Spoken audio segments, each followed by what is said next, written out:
Welcome back. It is hard to believe we're already talking about back to school, but let this serve as your reminder to get your child's physical or annual doctor's visit on the calendar.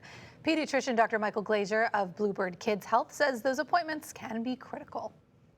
Dr. Glazier, if there are moms and dads out there watching right now who are already overwhelmed by all the things that have to happen before they go back to school, can you give me a checklist? What kind of health things should we be aware of before you send kids on the bus to go back to school?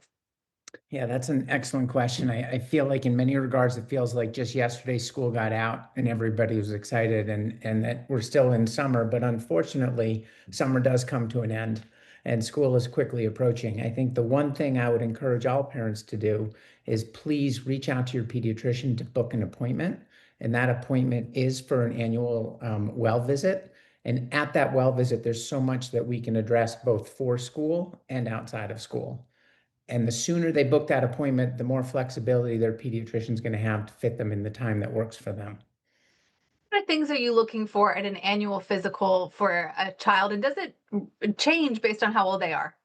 No, I think being a pediatrician for me is very similar to being a parent because our concerns are the same. Like we want to be there for our kids when they're sick, and we want to get them better as fast as possible, but we also want to prevent them from getting sick, and do whatever we can. The old adage that an ounce of prevention is worth a pound of cure is true. And the school physical, regardless of the child's age, is an opportunity to touch base, to check on growth and development, to check on nutrition, to enforce healthy lifestyle choices, and also to do screenings. We screen for vision and hearing issues, and to pick somebody up who's developed myopia or nearsightedness early on before the school year starts has huge implications. If that myopia is not picked up, they may be sitting in the back of the classroom, they can't see the board. That leads to distraction and inattention, and it leads to the teacher having a different focus on that child when in reality they just need to sit somewhere else or get glasses. What other kind of things are you encouraging parents to do right as we approach school time? I think I'll answer that twofold. One is it comes down to the forms. There's always school forms, and one of them is that school physical form. But if your kids are playing in school, there's often a sports form. If your kids take medications at school, then they need a medication form.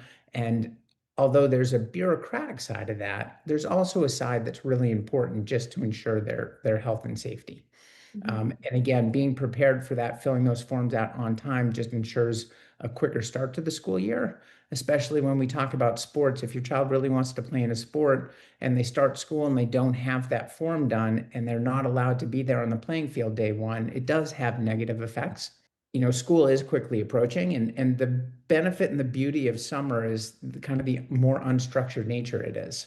You know, Summer starts, all of a sudden bedtimes are relaxed, kids are spending more time outside playing with friends, and then school hits and all of a sudden things become very regimented very fast and kids are engaged in a lot of activities.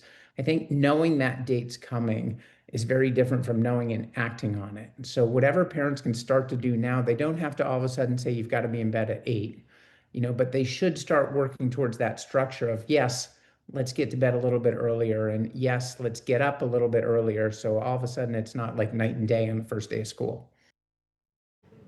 Now, you did hear Dr. Glazier talk about how pediatricians can flag vision issues early, too. According to the American Optometrists Association, 1 in 4 kids has a vision problem severe enough to impact their learning. So it may also be smart to get that appointment scheduled, too, as you prepare to send kids back to school. Looking for signs like squinting, sitting too close to a book or a screen, frequent headaches, a child rubbing their eyes or losing their place while they're reading, or sometimes just a lack of focus or concentrating. All of those subtle indications can signal a vision issue.